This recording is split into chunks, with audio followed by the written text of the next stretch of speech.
Hi అండి, welcome back to our channel. So ఈ రోజు అయితే క్లాస్ 3 ఎక్స్ప్లెయిన్ చేస్తున్నాను అనమాట.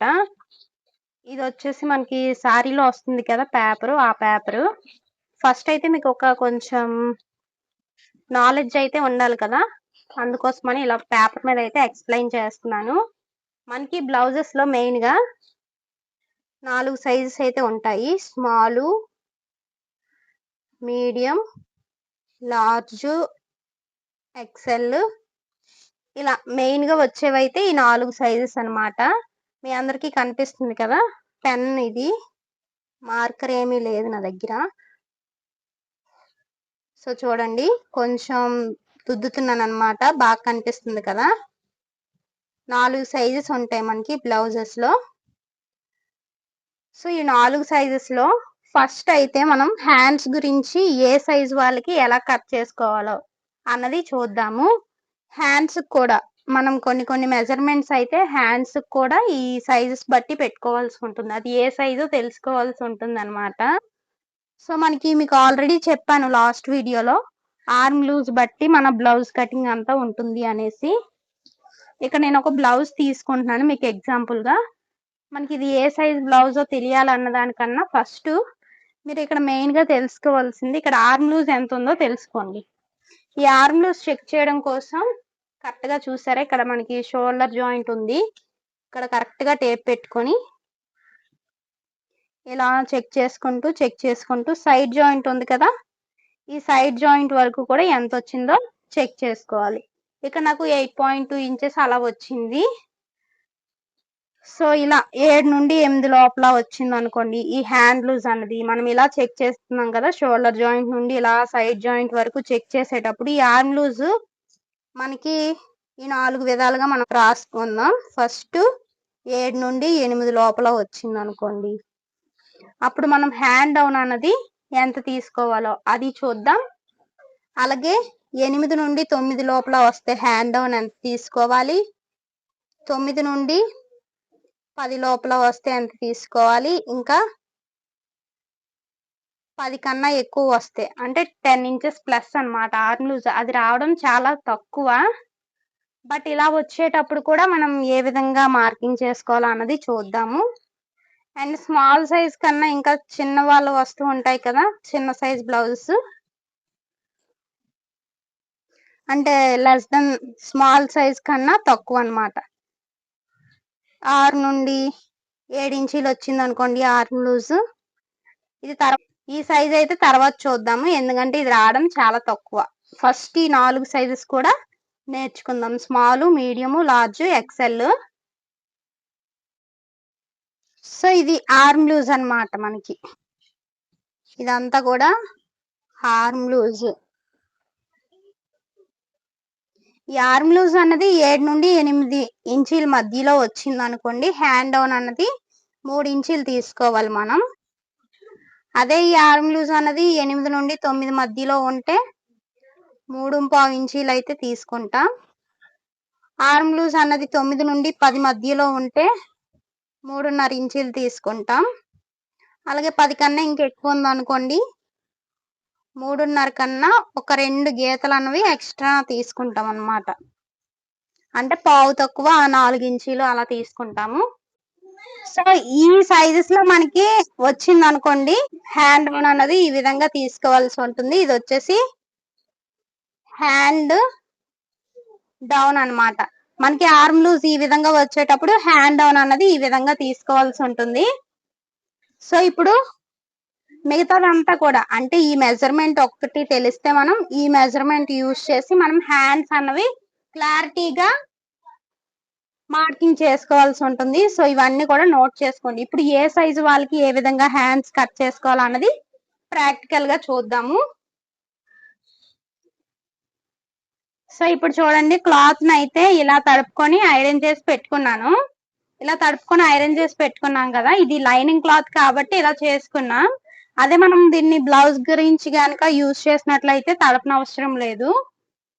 ఇప్పుడు ఈ మనం ఫస్ట్ హ్యాండ్స్ కట్ చేస్తాం కదా, కాబట్టి డబల్ ఫోల్డింగ్ అయితే చేసుకోవాలి. చూడండి, ఇలా ఒక ఫోల్డింగ్ అండ్ మళ్ళీ ఒక ఫోల్డింగ్ అయితే చేసుకోవాలి.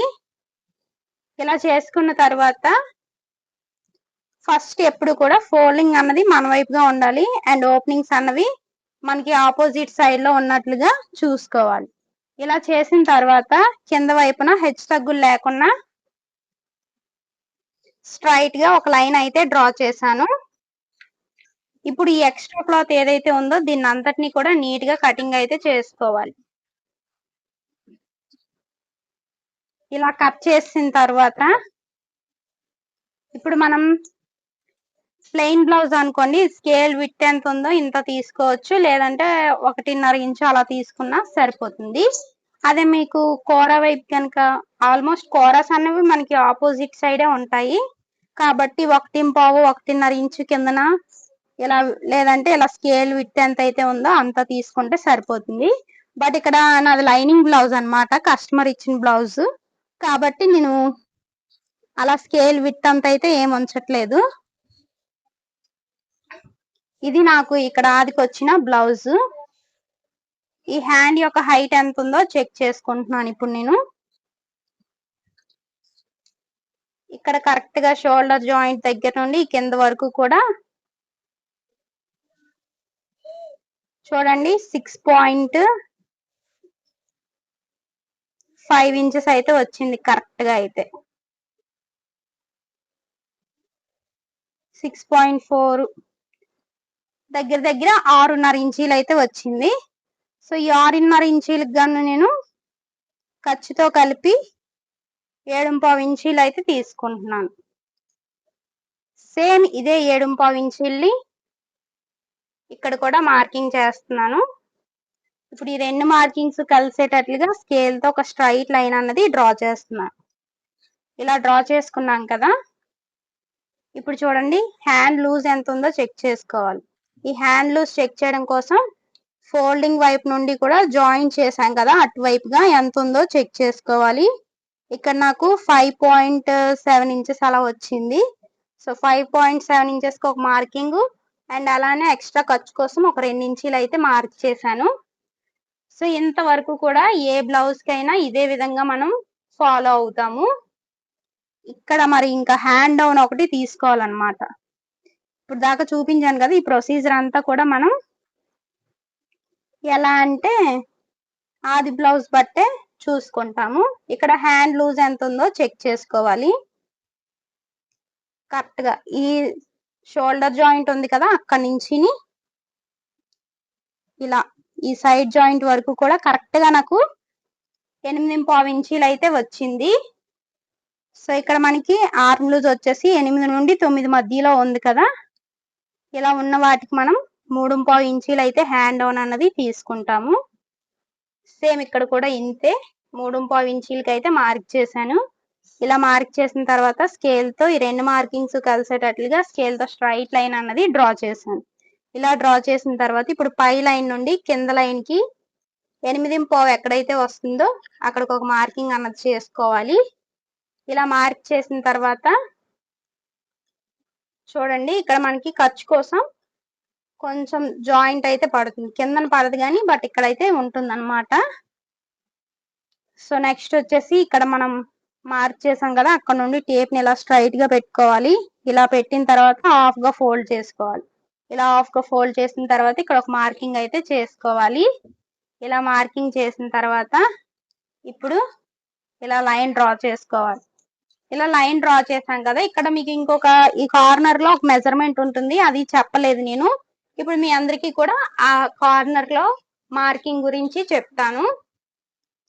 సో చూడండి ఫ్రెండ్స్, ఈ కార్నర్ లో మనకి ఒక మార్కింగ్ ఉంటుంది అన్నాను కదా, సో ఆ మార్కింగ్ గురించి అయితే చూపిస్తాను. ఇది మార్కింగ్ ఎందుకంటే మనకి హ్యాండ్ షేప్ అన్నది చాలా పర్ఫెక్ట్ గా వస్తుంది. అండ్ మనం కర్వ్ స్కేల్ యూజ్ చేసి మార్కింగ్స్ కరెక్ట్ గా కనుక యూజ్ చేసామంటే ఎక్కడ ముడతలు చుంచులు ఇలా రాకుండా చాలా అంటే చాలా పర్ఫెక్ట్ గా వస్తాయి.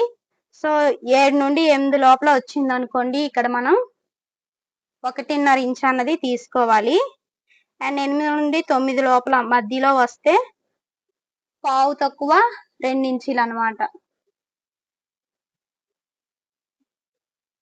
పావు తక్కువ 2 ఇంచీలు మీకు అర్థమైనట్టు మీరు రాసుకోండి, నేను ఇక్కడ మామూలుగా రఫ్ గా చెప్తున్నాను కదా.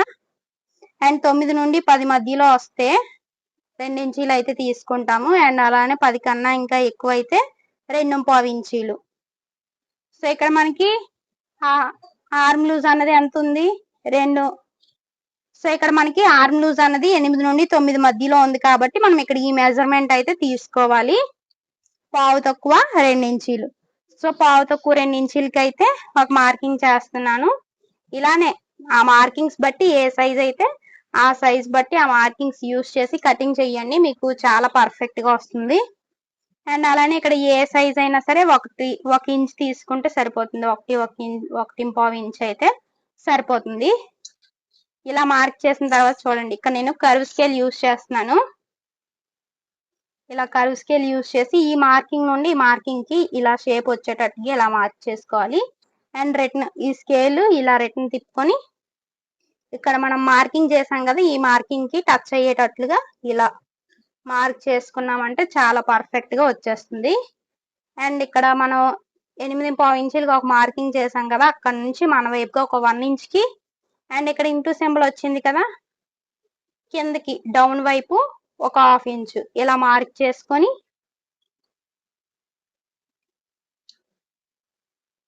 మళ్ళీ ఇలా ఈ కర్వ్ స్కేల్ యూస్ చేసి వీడియోలో చూపించే విధంగా షేప్ తీసుకున్నారంటే చాలా పర్ఫెక్ట్ గా వచ్చేస్తుంది. అండ్ పై వైపున నాకు జాయింట్ పడుతుంది అన్నాను కదా, సో జాయింట్ కోసం అయితే కాస్త ఉంచేసి ఇక్కడ 2 ఇంచీల వరకు ఎంత వరకు వస్తే, సో ఇలా వచ్చింది కదా, ఇలా అయితే ఒక లైన్ డ్రా చేసుకున్నాను. ఇప్పుడు మొత్తం అంతా కూడా ఎలా అయితే మార్కింగ్ చేశానో ఆ మార్కింగ్ మీదుగా కటింగ్ చేసుకోవడం.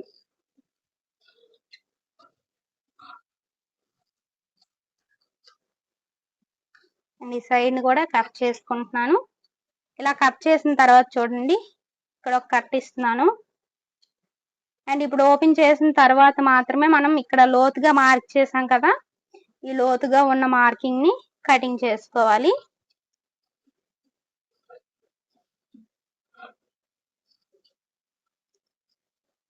ఇలా కట్ చేసిన తర్వాత ఈ మిడిల్ లో ఒక టక్ ఇచ్చుకోవాలన్నమాట. అంటే మనకి ఫ్రంట్ పార్ట్ కి ఏది వస్తుందో బ్యాక్ పార్ట్ కి ఏది వస్తుందో తెలియడం కోసం ఈ టక్ అన్నది. మొత్తానికి హ్యాండ్ కటింగ్ అయితే ఇలా చేసుకోవాలి. మీ అందరికీ అర్థమైందనే అనుకుంటున్నాను. మీకు ఏమైనా డౌట్స్ ఉంటే కమెంట్ లో కమెంట్ చేయండి. అలాగే నెక్స్ట్ వీడియోలో బ్యాక్ పార్ట్ గురించి అయితే తెలుసుకుందాం. హ్యాండ్స్ మొత్తం క్లారిటీగా అర్థమైందని అనుకుంటున్నాను. వీడియో నచ్చితే ఒక లైక్ చేసి అలాగే మరిన్ని ఇలాంటి వీడియోస్ కోసం మన ఛానల్ ని సబ్స్క్రైబ్ చేసి ఫాలో అవ్వడం అస్సలు మర్చిపోకండి. Thank you for watching. By by.